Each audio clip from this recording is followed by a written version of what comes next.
যে আমরা বিগত সময়গুলোতে দেখেছি যে গণমাধ্যমের স্বাধীনতার ক্ষেত্রে কিন্তু অনেকগুলো বাধা বা প্রতিবন্ধকতার সৃষ্টি হয়েছে। একটা পত্রিকা ছাপাইতে 30 টাকা নিচে আমরা ছাপাইতে পারতাম না। বিগত সময় কি আমরা প্রকৃত অর্থে গণমাধ্যমের স্বাধীনতা ছিল?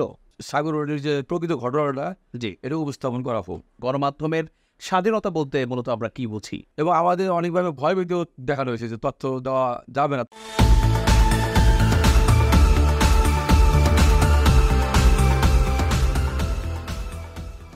সুপ্রিয় দর্শক, আসসালামু আলাইকুম। বরাবরের মতো আবারও ফিরে এলাম সমসাময়িক বিষয় নিয়ে মুভি বাংলা টেলিভিশনের বিশেষ আলোচনামূলক অনুষ্ঠান সাম্প্রতিক। সাথে আছি আমি আনিসুর রহমান সাব্বির, এবং আজ আমাদের স্টুডিওতে অতিথি হিসেবে উপস্থিত আছেন মোহাম্মদ শাহজাহান খান, দৈনিক এই বাংলার সম্পাদক ও প্রকাশক। জনাব শাহজাহান খান, আপনাকে অসংখ্য ধন্যবাদ আজ আমাদের স্টুডিওতে সময় দেওয়ার জন্য। আপনাকে ধন্যবাদ। আচ্ছা দর্শক, আজ মূলত যে বিষয়টি নিয়ে আমরা কথা বলবো সেটি হচ্ছে যে গণমাধ্যমের স্বাধীনতা। জনাব শাহজাহান খান, আপনি একজন সম্পাদক ও প্রকাশক এবং দীর্ঘদিন এই গণমাধ্যমের সাথে জড়িত রয়েছেন। তো সেই সুবাদে আজকের যে মূলত আলোচনা বিষয় যে গণমাধ্যমের স্বাধীনতা বলতে মূলত আমরা কি বুঝি? আমরা গণমাধ্যমের স্বাধীনতা বলতে বুঝি যে জনগণ মন খুলে যে কথাটা বলতে পারে সেটা আমাদের মিডিয়ার মাধ্যমে প্রকাশ করা হয়, সেটাকে আমরা গণমাধ্যমের স্বাধীনতা বুঝি। ওপেন, যেটা আমরা বলি ওপেন। আচ্ছা আচ্ছা, আর মানুষের যে স্বাধীনতা, বলবার স্বাধীনতা, তাদের অধিকার, বাক স্বাধীনতা, বাক স্বাধীনতা যেটা, আচ্ছা সেই স্বাধীনতা বজায় থাকবে বা বজায় থাকুক, সেটাই তো আমরা মূলত চাই। জি, তো আমরা যদি একটু আলোচনা করি যে আমরা বিগত সময়গুলোতে দেখেছি যে গণমাধ্যমের স্বাধীনতার ক্ষেত্রে কিন্তু অনেকগুলো বাধা বা প্রতিবন্ধকতার সৃষ্টি হয়েছে। কথায় কথায় বিভিন্ন আইন, আইসিটি অ্যাক্টের বিভিন্ন আইন, এরপরে যেটি বলা হয়েছে গুপ্তচরবৃত্তি কিছু আইন। আমরা দেখেছি আমাদের গণমাধ্যম কর্মী রোজিনা প্রথম আলোর সেই কাহিনী তো ভুলে যাবার মতো নয়। হ্যাঁ, যিনি দীর্ঘদিন কারাবরণ করেছেন এবং তাকে গুপ্তচর বৃত্তি মামলা দেওয়া হয়েছিল বাংলাদেশ সচিবালয়ের। তিনি যখন তথ্য সংগ্রহ করতে গিয়েছেন, সেই তথ্য চাওয়া এবং তথ্য পাওয়ার যে একটা স্বাধীনতা, সে তার মধ্যে আমরা কিন্তু দেখেছি বেশ আকাশ বাতাল একটি ফারাক। যদিও মুখে মুখে বলা হতো গণমাধ্যমের স্বাধীনতা সর্বখানে, সব জায়গাতে, কিন্তু বিগত সময় কি আমরা প্রকৃত অর্থে গণমাধ্যমের স্বাধীনতা ছিল? প্রকৃত অর্থে ছিল না। তথ্য অধিকার আইনটা যদিও আমাদের জন্য ওই সাংবাদিক জন্য করা ছিল, কিন্তু তথ্য অধিকার আইনের উপরে অনেক খরচ ছিল। জি, অনেক তথ্য অনেক কর্মকর্তা দেন না, এবং অনেক নেতা নেত্রীর প্রভাবেও অনেক তথ্য আমাদেরকে দেওয়া হয় না। এটা তাই এক্সাম্পল হিসেবে আমি বলি, মিরপুর মণিপুর স্কুলের হেডমাস্টার উনি কিছু অকাম করেছিলেন আর কি। আমি তথ্য চেয়েছিলাম, সেই তথ্যটা আপনার তৎকালীন সংসদ কামাল মজুমদারের কারণে সেই তথ্যটা আমাকে দেয় নাই তথ্য কমিশন।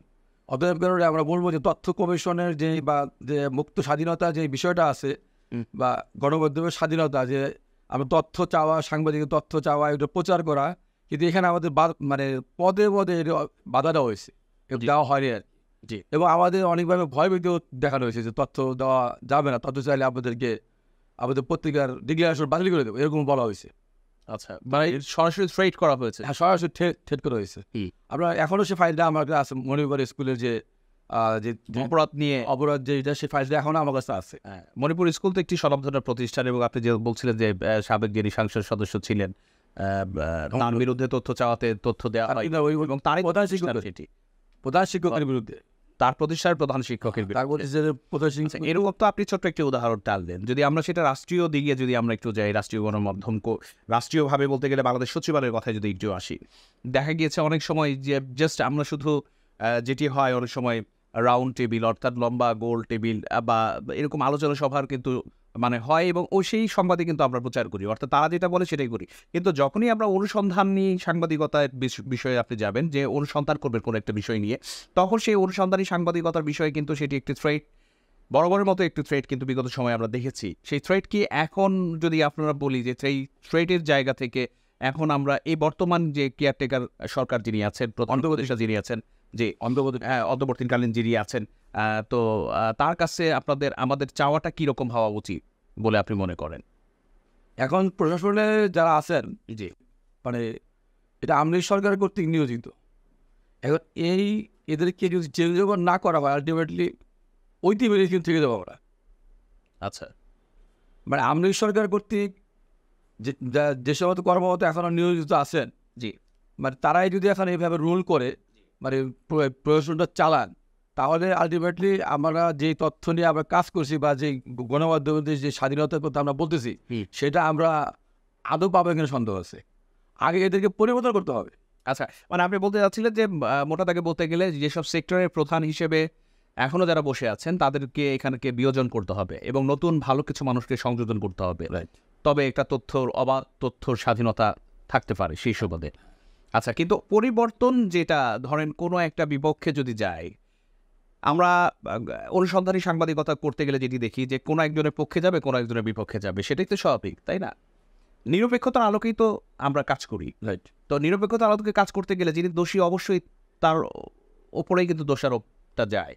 যিনি নির্দোষ চেষ্টা করি তাকে নির্দোষের যে পাল্লাটা অনেক সময় একদিকে ভারী একদিকে কম হয়। আমরা তো ব্যালেন্স করবারই চেষ্টা করি, কিন্তু যখন নিজের ঘায়ে চলে যায় তখন দেখা গিয়েছে সেটি যদি ক্ষমতাসীন দলের কারো হয়, তখন সেইখান থেকে যে বেরিয়ে আসার যে একটা বিষয় আমরা দেখেছি বিগত সময়, সেটি কিন্তু আমরা পাইনি। জেল, জুলুম, নির্যাতন, রিমান্ড এবং কথায় কথায় মামলা হামলা যেটি হয়েছে, তো সেই সময়ের ধারাবাহিকতা আর বর্তমান ধারাবাহিকতা, অর্থাৎ এই সময়ে এখন সব কিছু বৈষম্য বিরোধী ছাত্র আন্দোলনের ফলে যেটি হয়েছে, বৈষম্য কিন্তু রোধ হয়েছে, কিন্তু আমাদের গণমাধ্যমের যে ইনস্টিটিউশনগুলো, যেগুলো আপনার ইলেকট্রনিক মিডিয়া, প্রিন্ট মিডিয়া, সেই জায়গাগুলো থেকে বৈষম্য এখন পর্যন্ত কি দূর হয়েছে নাকি দূর হওয়ার পর এখন এগুলো মানে ওই অবস্থাতে আছে, স্থিতি অবস্থা বলা হয় স্ট্যাটিক, মানে গণমাধ্যমটা এখনো ওই অবস্থাতে আছে।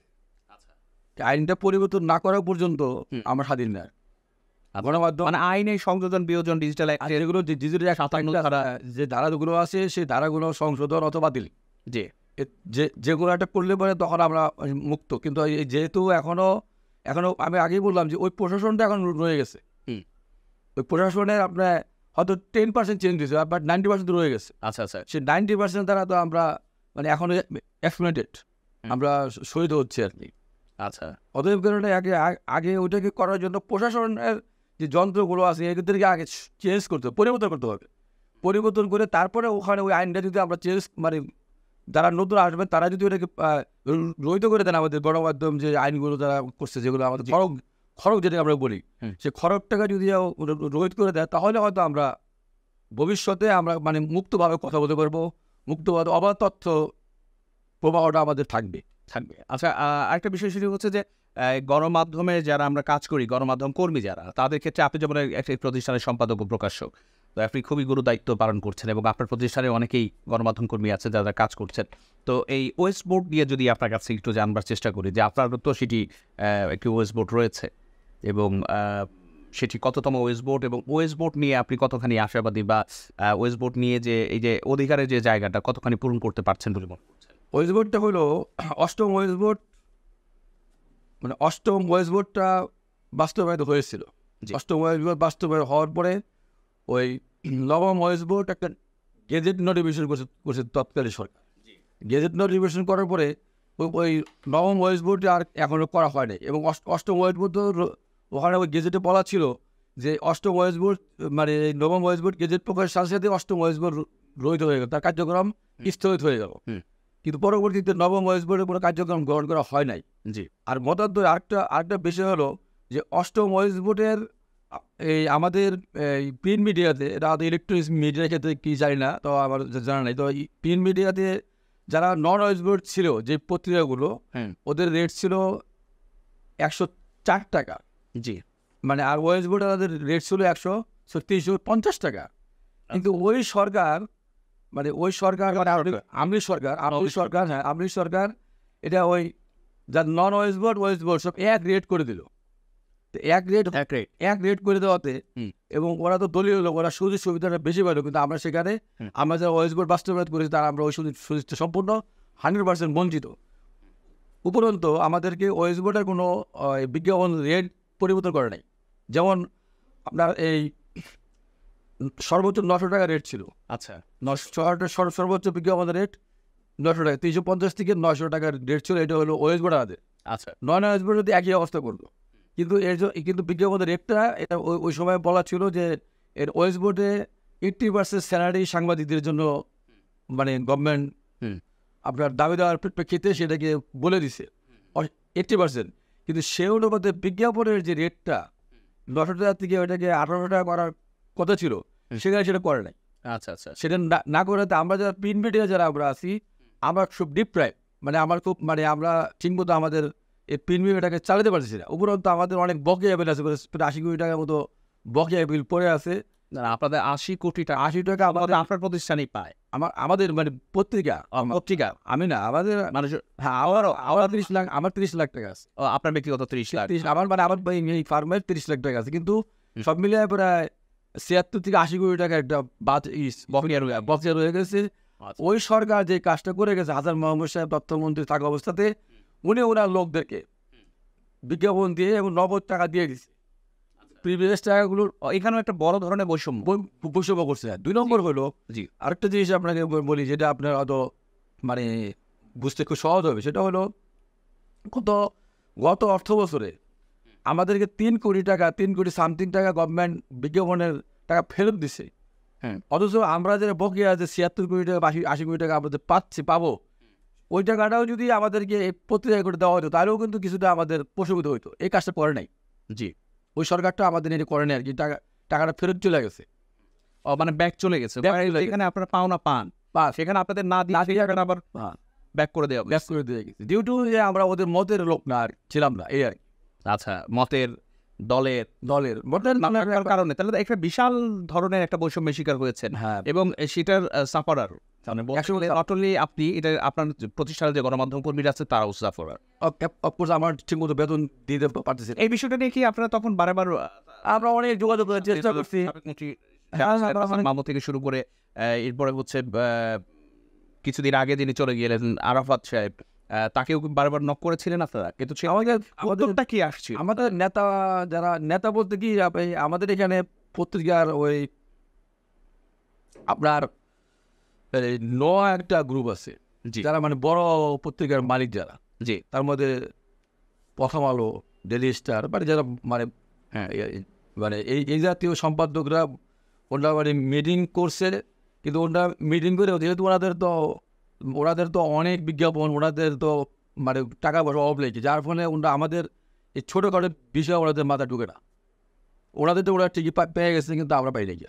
আচ্ছা আচ্ছা, ডিউটি এইভাবে আমরা মানে ক্রমান্বয়ে আমাদের 2020 থেকে আমাদের টাকা দেওয়া আছে। অথচ তারা গভর্নমেন্ট করছে কি, ওই যাদেরকে ওই হাসান মাহমুদ তথ্যমন্ত্রী থাকা অবস্থাতে উনি মানে ব্যক্তি পরিচয় বা যেখান থেকে উনি সুবিধা পেয়েছেন সেই জায়গাগুলোতে উনি ছাড় দিয়েছে, কিন্তু আমাদেরকে আটকে গেছে। এবং এখানে আমরা বড়দের সাফার, এটাও মানে এটা নিয়েও মানে আমরা সোচ্চার হতেছি। কিন্তু এখন আমরা চাচ্ছি যে বর্তমানে অন্তর্বর্তীকালীন সরকার যেন এই বিষয়টা দেখে আমাদেরকে যেন একটু সম্মানজনক সমাধান বা সহযোগিতা যেন করে দেয় না, এটা আমাদের দাবি বা কাম্য। আমরা ফিরবো বিরতির পর। দর্শক, এই মুহূর্তে নেব ছোট্ট একটি বিরতি, কোথাও যাবেন না, আমাদের সাথেই থাকুন।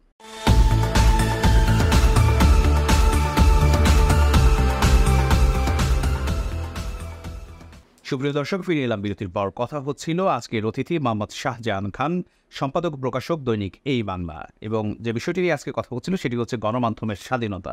বিরতির আগে যেমনটি বলছিলেন যে এই অন্তর্বর্তীকালীন সরকার তিনি যাতে সহযোগিতা করেন, যে পত্রিকার এত কিছু মানে ডিউ, অনেক বড় ধরনের একটি ডিউ রয়ে গিয়েছে, সেটি দিয়ে যাতে সহযোগিতা করেন এবং গণমাধ্যমকে বাঁচিয়ে রাখেন, তেমনটি বলছিলেন। তো এবার আপনার তথ্যর বিষয়ে একটু আসা যাক। যে তথ্য, আমরা শুরুতেই এসেছিলাম যে তথ্য চাওয়া বা কারো বিষয় সম্পর্কে তথ্য নেওয়া, যেটি আমাদের মূলত কাজ, সেই তথ্যের উপর ভিত্তি করেই তো একজন গণমাধ্যম কর্মী বা একজন সম্পাদক বা প্রকাশক আপনার সংবাদ প্রকাশ করেন বা আমরা লিখি, সেটি প্রকাশ হয়। তো এই স্বাধীনতা, যে একটা অবাধ স্বাধীনতা, সেটি বিগত সময় খর্ব হয়েছিল, এটি তো সহমত আপনি আমার সাথে। তো এই খর্ব হওয়ার যে জায়গাগুলো থেকে এখন তো আমরা, এবং আপনি বলছিলেন যে বিভিন্ন বৈষম্যের শিকার হয়েছেন, এবং এই বৈষম্যগুলো চলছে, একের পর এক চলছে, কিন্তু এই বৈষম্য থেকে বেরিয়ে আসা প্রয়োজন, তবেই না গণমাধ্যমের স্বাধীনতা সঠিক অর্থে আমরা পাবো। তো এই পর্যায়ে যদি আপনি আমাদের একটু বলতেন যে তথ্যের যে অবাধ প্রবাহ, এটি নিশ্চিত করা কতখানি প্রয়োজন বলে আপনি মনে করেন? 100%। কারণ মানে কর্মকর্তা যারা মানে ওই বিগত সরকারের, আমাদের সরকারের যারা মানে বিভিন্ন প্রকল্প পরিচালক, তারপরে বিভিন্ন দপ্তরের প্রধান নির্বাহী প্রকৌশলী বা প্রজেক্ট ডাইরেক্টর যারা আছেন বা ছিলেন আর কি, তারা ওনাদের এই টাকাগুলো অডিটেও প্রচুর অডিটে এই সমস্ত বিষয়ে আপনাদের অনেক আপত্তি আসছে। জি, মানে অডিট আপত্তিও আসছে যে দেখা গেছে যে এলজিডির একটা প্রজেক্টের টাকা মানে আরেকটা প্রজেক্ট খরচ করে ফেলছে। অডিট আপত্তি দিচ্ছে। আমি এ বিষয়ে প্রশ্ন করাতে বলছে যে না, এটা তো অডিট নিষ্পত্তি হয়ে গেছে। আচ্ছা। মানে উত্তরটা এরকম আর কি, নিষ্পত্তি হয়ে গেছে। মানে এক প্রজেক্টের জন্য যে বরাদ্দের অর্থ, সেই বরাদ্দের অর্থ অন্য প্রজেক্টে ব্যয় করা হয়েছে। ভাই অডিট আপত্তি আসছে। আচ্ছা, অডিটের আপত্তি আসছে। আপত্তি আসছে, কিন্তু যখন আপনি জানতে গেলে নির্বাহী প্রকৌশলীর কাছে, তখন বলে যে এটা তো নিষ্পত্তি হয়ে গেছে। এখন আমাদের পক্ষে হলো যে ক্রাইম করার পরেও নিষ্পত্তি হয়ে যায় কিভাবে, এটা আমার বোধগম্য হয় না। নিষ্পত্তি যেটা সে একটা প্রকল্পের টাকা, গভর্নমেন্ট টাকা, সে আপনার মানে আরেকটা প্রকল্প নিয়ে আসে, ওখানে স্পষ্ট বলাই আছে, ওখানে ফাইলটা বললে হয়তো আমি আনতে পারি না, আর শুধু আমি আনিয়ে যাবো। তো এই যে কাজটা ওনারা করছে, এবং এরকম হাজার হাজার কোটি টাকা আউটস্ট্যান্ডিং পড়ে আছে। হাজার হাজার ব্যাংকে বলেন, আপনার বিমা কোম্পানিতে বলেন, সবগুলো ব্যাংক, একেবারে গভর্নমেন্ট ব্যাংক যেগুলো আছে, বিমা কোম্পানি বলেন, তারপরে আপনার রাজুক বলেন, তারপরে গ্রাউন্ড বলেন, ওখানে মানে গ্রাউন্ডে একটা জায়গাতে 54,000 কোটি টাকা অডিট অফিস দিয়ে রাখছে। বাবা, আপনি যেসব সেক্টর বললেন যে এইসব সেক্টরগুলো প্রত্যেকটাই তো করাপ্টেড, হাইলি করাপ্টেড, মানে আপমর জনতা জানেন আপনারা সবাই যে বিষয়। তথ্য চাইলে দেয় না। আমি হাউজিং এর তথ্য চাওয়া আছে, আমাকে তথ্য এখনো দেন নাই, এখনো দেয় না, 2 মাস হয়ে গেল। এই অন্তর্বর্তীকালীন সরকারের সময় কি আশা করছে যে অবশ্যই তথ্যগুলো পাওয়া উচিত বা এই সময় দেওয়া উচিত? হ্যাঁ, পাওয়া উচিত। এবং একটা এই মানে যে আসলে যে অডিটে যে আপত্তিটা করছে, ওটা নিষ্পত্তি হওয়া উচিত জি, জনগণের স্বার্থে। কারণ দেখা গেলো মিরপুর 11 নম্বরে সব আওয়ামী লীগের লোকেরা দখল করে ফেলছে, কোনো নাই, মানে কোনো কাগজপত্র ছাড়াই, ওখানে কেউ যাইতে সাহস পায়। এখন ওই বিষয়ে আমরা তথ্য চাইছি, কিন্তু আমাদেরকে তথ্য দেন নাই। এরকম অনেক মানে যে বিষয়গুলো আছে, যে অনেক সেক্টরগুলো রয়ে গেছে, এগুলো যদি আমি আপনাকে আলাপ করি, যেমন বরিশালে আছে আপনার ওই সিভিল সার্জন মারিয়া হাসান, উনি 3বার তথ্য কমিশনে মামলা করার পরে উনি পূর্ণাঙ্গ তথ্য দেন নাই। তারপরে এরকমভাবে আরেক তথ্য আছে আপনার সিভিল সার্জন ভোলা, সিভিল সার্জন পিরোজপুর, তথ্য আংশিক দিছে। দেখা গেলো আরেকটা জিনিস আপনাকে মজার ব্যাপার যেটা আমার কাছে আছে, সেটা মানে আমি পত্রিকার লোক, আমি আপনাকে বিল সাবমিট করলাম, সে 30,000 টাকা। জি, আপনি সেই বিলটা যে আপনি ডাবল করে দিলেন, কোন পদ্ধতিতে বিলটা ডাবল হইল, কোন ক্ষমতা বলে? জি, আমি চাইলাম 30,000, আপনি আমাকে দিলেন 60,000। কিভাবে সম্ভব হইলো? এই যে মানে দুর্নীতির যা আপনার মানে এই জাতীয় অনেক ক্রাইম আমার কাছে আছে। তার মানে এই যে অপরাধগুলোর কথা বলছিলেন, যে বিগত সরকারের সময় টানা প্রায় 17 বছর তারা এই ক্ষমতার ছিলেন, এবং ক্ষমতার অপব্যবহার করে যে দুর্নীতি করে যে এইসব হাজার কোটি কোটি টাকা দুর্নীতি করেছেন, সেটি তো দৃশ্যমান আপনার কথায়। আরেকটা জিনিস আপনাকে বলি, জি, যে এখনো অনেক কর্মকর্তা আছেন বলদবিয়াতে, যেটা পত্রিকা ছাপ মারছে, পত্রিকা না ছাপাইয়া, যেমন মূল কপিতে, আমি এখানে আমার ভিডিওতে আছে, আমি দেখাতে পারবো, মূল কপিতে ওনার টেন্ডার দরপত্র নাই, কিন্তু মানে যে এটাতে মানে উনি দরপত্র শো করছে, ওইটা ছাপানো মানে ভুয়া আর কি। ওইটা মানে জাস্ট ওই বিলটা দাখিল করে ওই টাকাটা খেয়ে ফেলছে।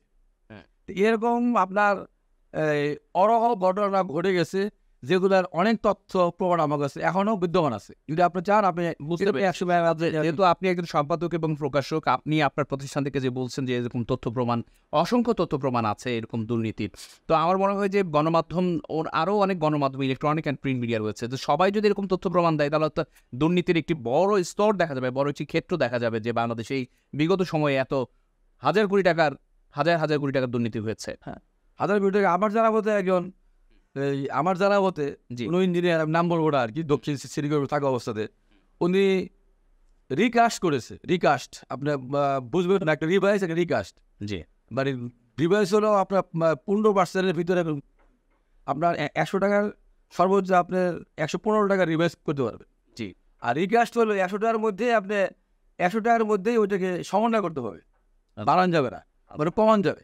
জি, তো এইভাবে দেখা গেলো নন টেন্ডারিং আইটেম, আপনি বুঝবেন যে দেখা গেলো যে আপনার মানে এখানে 10টা আইটেমের জায়গায় 3টা আইটেম আছে নন টেন্ডারিং, ওইটা কাজ করা লাগবে না। জি, তো ওই টাকাগুলো রিকাস্ট করে অন্য একটা আইডিয়ার মধ্যে ঢুকে দিয়ে এই টাকাটা খেয়ে ফেলছে।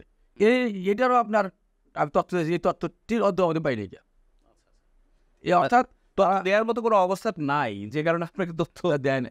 দেয়নি। অতএব নেওয়া হয়েছে। আপনার সিটি কর্পোরেশন বলেন, এলজিডি বলেন, আর বিভিন্ন বিভিন্ন দপ্তরে আমার তথ্য চাওয়া আছে এবং আমি প্রমাণ হয়তো তথ্য কোনোটা পাইলে গিয়া, আর যেটাও যাওয়াও পাইছি তাও ফ্যাক্ট। তার মানে এইখানে অবশ্যই লক্ষণীয় এবং যথাযথ কর্তৃপক্ষ যারা আছেন এবং বর্তমানে অন্তর্বর্তীকালীন সরকারের প্রতি অবশ্যই আমরা দৃষ্টি আকর্ষণ করি যে তথ্যের যে অবাধ স্বাধীনতা থাকার কথা বা যেখান থেকে তথ্য আমাদের পাওয়ার কথা, সেখান থেকে কিন্তু তথ্য না পাওয়ার যে পেছনে যে কথা, অর্থাৎ সেখানে একটি দুর্নীতি বা এখানে একটা অনিয়মের বড় ধরনের ষড়যন্ত্র রয়েছে। ষড়যন্ত্র নয়, এটি সব সময় হচ্ছে যে নিজের পকেট ভারী করবার একটি বিষয় রয়েছে। তবে এইবার আমাদের প্রত্যাশা এবং নিশ্চয়ই আপনার প্রত্যাশা যে সেই সিন্ডিকেট ভেঙে তথ্যের অবাধ প্রবাহ সৃষ্টি করা, তবে যত তথ্য দিবে তত তথ্যের মোতাবেকই কিন্তু আসলে পরিষ্কার করে গণমাধ্যমে চলে আসবে এবং এর স্বচ্ছতা ও জবাবদিহিতা তাহলে উঠে আসবে। আপনি কি মনে করেন? হ্যাঁ, আমি মনে করছি যে একজন নাগরিক হিসেবে, আমি সম্পাদক বা সম্পাদক হিসেবে নয়, নাগরিক হিসেবে আমি যে দপ্তরে তথ্য চাবো সেই তথ্যটা তারা যথাযথভাবে দিবে, কিন্তু এই তথ্যটাকেই তারা বিভিন্নভাবে তারা আটকে, মানে বিগত সরকারের আমলে যারা এখনো যারা বহতবেদে আছেন তারা এই কাজটা করে গেছে, আমাকে তথ্য দেন নাই। অনেক জায়গাতে তথ্য আমি এখনো পাইনি, আপিল করছি, আপিলেও তথ্য দেয় না। তারপরে মামলা করছি তথ্য কমিশনে, হয়তো কোনোটা অ্যাকসেপ্ট হয়েছে, কোনোটা ডিজেক্ট হয়েছে। তথ্য অধিকার আইন রয়েছে, কিন্তু সেই আইনে বলছে তো তথ্য কমিশন তথ্য দেওয়ার জন্য, কার্যকরিতা আমরা দেখি না। তথ্য কমিশন বলে দিয়েছে তথ্য দেওয়ার জন্য এই কয়েক দিবসের জন্য, তারপর কার্য দিবসের মধ্যে তথ্য দেওয়ার জন্য, এবং আমার তথ্য দেওয়া হয়নি। তথ্য মূল্য পরিশোধ করা সত্ত্বেও আমাদেরকে, এবং তথ্যের জন্য আমাদের একটা মূল্য পরিশোধ করতে হয়, নির্দিষ্ট একটা পেমেন্ট দিতে হয় গভর্নমেন্টের খাতে, জানানোর মাধ্যমে দিতে হয়, এরপরও দেওয়া হয়নি। এরপরও আমাকে পূর্ণাঙ্গ তথ্য দেওয়া হয় নাই। এবং এরকম অনেক ঘটনা আছে আপনাদেরকে আজকে শুধুমাত্র আপনার একার প্রতিষ্ঠান না, এরকম অনেক গণমাধ্যম যে ইনস্টিটিউট আছে বা প্রতিষ্ঠানগুলো আছে, ইলেকট্রনিক অ্যান্ড প্রিন্ট মিডিয়া আছে, প্রত্যেকেরই ক্ষেত্রেও একই বিষয় আমরা লক্ষ্য করেছি। একজন গণমাধ্যমমুখী কর্মী হিসেবেও দেখেছি যে তথ্যের সেই অবাধ স্বাধীনতা সেখানে জায়গায় যে কিন্তু সেখানে স্টপ করে রাখা হয়েছে। কোনো গণমাধ্যম কর্মী যখন সেই বিষয়টি নিয়ে যাচাই বাছাই পূর্বক যখন এটাকে প্রতিবেদন আকারে কিন্তু যখন দেয়ার কথা, তখন হয়তো বা সেই সংবাদটি প্রকাশ করা হয়নি।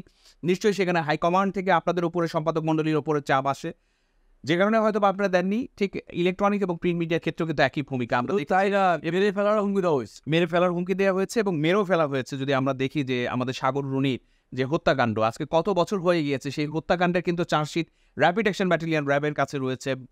প্রতি বছর যাচ্ছে, ঘন্টার পর ঘন্টা যাচ্ছে, সময় যাচ্ছে, বছর গড়িয়ে আরেক বছর চলে আসছে, কিন্তু সেই তদন্ত প্রতিবেদনের জায়গায় রয়ে গিয়েছে। কোর্ট থেকে বারেবার সময়ই কিন্তু নেওয়া হচ্ছে, কিন্তু প্রতিবেদন আদৌ কিন্তু আমরা দেখতে পাইনি। কিন্তু এখন কিন্তু আমরা আশাবাদী, আপনি আমাদের সাথে একমত কিনা যে এটি অবশ্যই আসা দরকার। কি এমন কাজ করেছিলেন তারা যে এই দম্পতিকে এভাবে নৃশংসভাবে হত্যা করা হয়েছিল, ছোট ছেলে? আমরাও জানি না। এখন আমাদের আমার নিজস্ব বক্তব্য হলো যে সাগর রোডের যে প্রকৃত ঘটনাটা, জি, এটা উপস্থাপন করা হোক। এটা কারা জড়িত, কিসের কারণে জড়িত, মানে প্রকৃত ঘটনা উপস্থাপন করলে তো সব পাওয়া যাবে। তবে এই সাগররুনির হত্যাকাণ্ডের বিচার না হওয়া পর্যন্ত কিন্তু গণমাধ্যমের স্বাধীনতা আমাদের প্রতিষ্ঠিত হবে না বলে কিন্তু আমরা মনে করতে পারি। কেননা হচ্ছে যে আমরা দেখেছি এত সময় পরেও, দীর্ঘ একটা সময় সূত্রিতার পরেও কিন্তু আমরা পাইনি। তো আমরা তো অবশ্যই চাই যে আপনি যেটি বললেন যে খুব দ্রুত সময়ের মধ্যে সাগররুনির হত্যাকাণ্ডের পুরো ঘটনাটা আমাদের সামনে আনা হোক এবং এটাকে কঠিন দৃষ্টান্তমূলক একটি শাস্তির আওতায় আনা হোক, তবেই গণমাধ্যমের স্বাধীনতা নিশ্চিত হবে। জি, আপনি একমত তো? আবার আমি একমত। আচ্ছা, 100% একমত। এখন যে বিষয়টা হচ্ছে যে আমাদের কথায় কথায় যে মামলা এবং হয়রানিগুলো দেওয়া হয়েছিল, এবং এখনও কিন্তু অনেকের নামে মিথ্যা মামলা রয়েছে, আইসিটি অ্যাক্টের প্রচুর মামলা রয়েছে, কথায় কথায় মামলা। ক্ষমতাসীন দলের যারা নেতাকর্মী ছিলেন তারা কিন্তু কথায় কথায় মামলা দিয়েছেন, আমি নিজেও ভুক্তভোগী।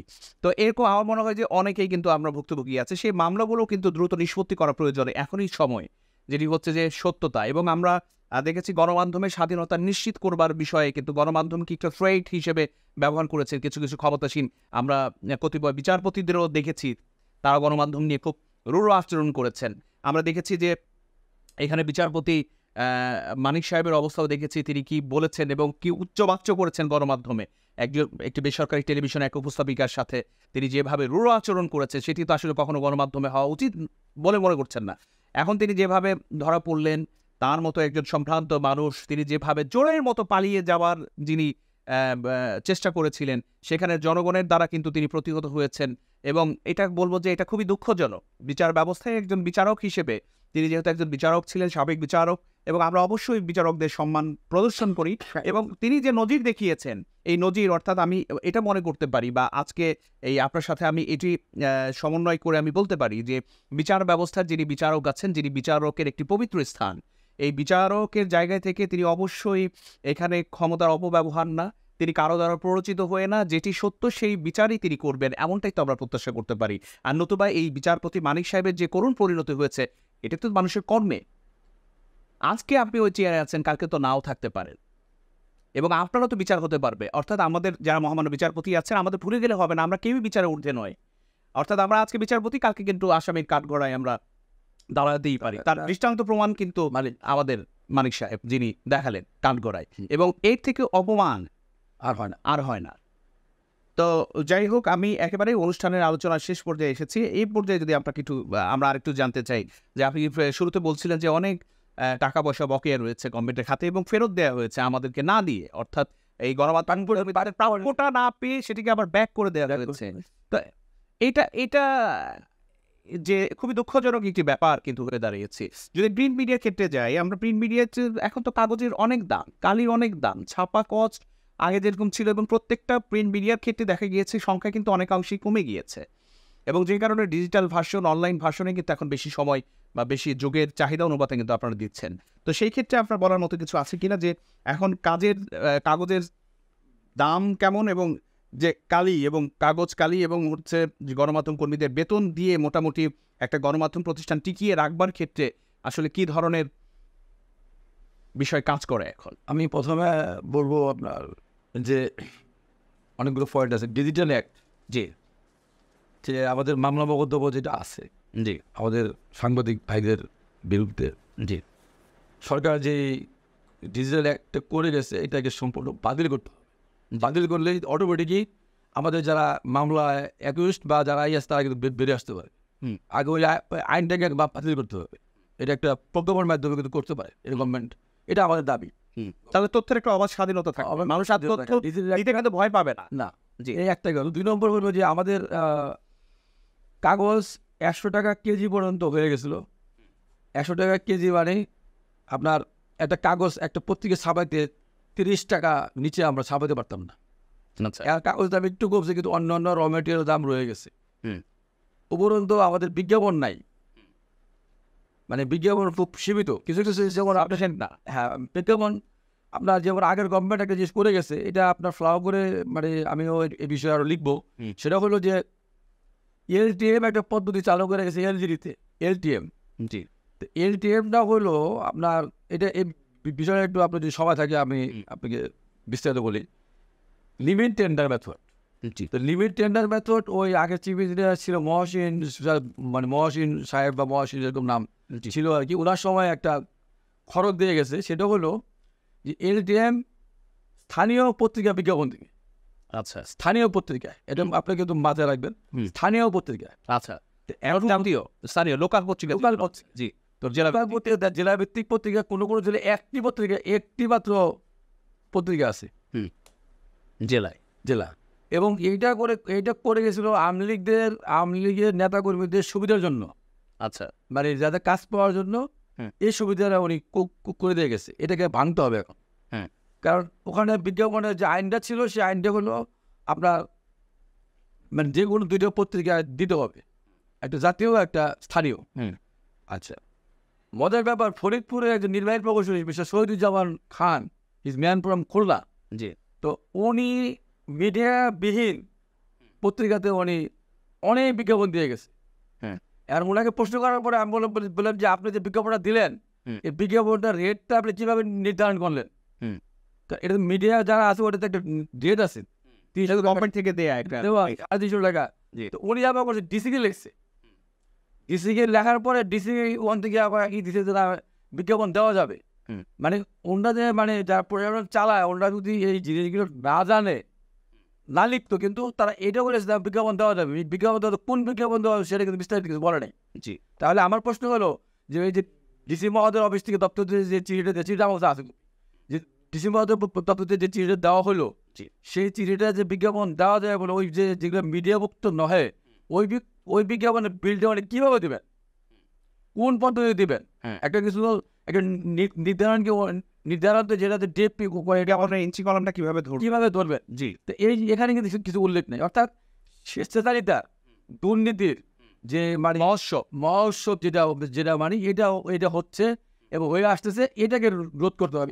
এখনই রোধ করার সময়। এখনই সময়। আচ্ছা, আমার মনে হয় যে এই বৈষম্য থেকেও এটা বেরিয়ে আসার সময় এবং এই দুর্নীতি এখনই রোধ না করা গেলে গণমাধ্যমের অবস্থা আরো খারাপ হয়ে যাবে এবং গণমাধ্যমের অবস্থা যদি খারাপ হয় তাহলে তো গোটা দেশের ভাবমূর্তি নিয়েই তখন একটা প্রশ্ন চলে আসতে পারে। তো অসংখ্য ধন্যবাদ আজ আমাদের স্টুডিওতে আপনার মূল্যবান সময় দেওয়ার জন্য। আপনাকে ধন্যবাদ। আজ এ পর্যন্তই, দেখা হবে আগামী পর্বে নতুন কোনো অতিথিকে সাথে নিয়ে। সে পর্যন্ত ভালো থাকুন, সুস্থ থাকুন, আর অবশ্যই মুভি বাংলা টেলিভিশনের সাথেই থাকুন। আর দুর্নীতি রুখতে এখনই উপযুক্ত সময়, সকলেই সোচ্চার হন এবং গণমাধ্যমের স্বাধীনতা নিশ্চিত করুন, তবেই দেশ ও জাতি এগিয়ে যাবে সামনের দিকে। ধন্যবাদ সবাইকে।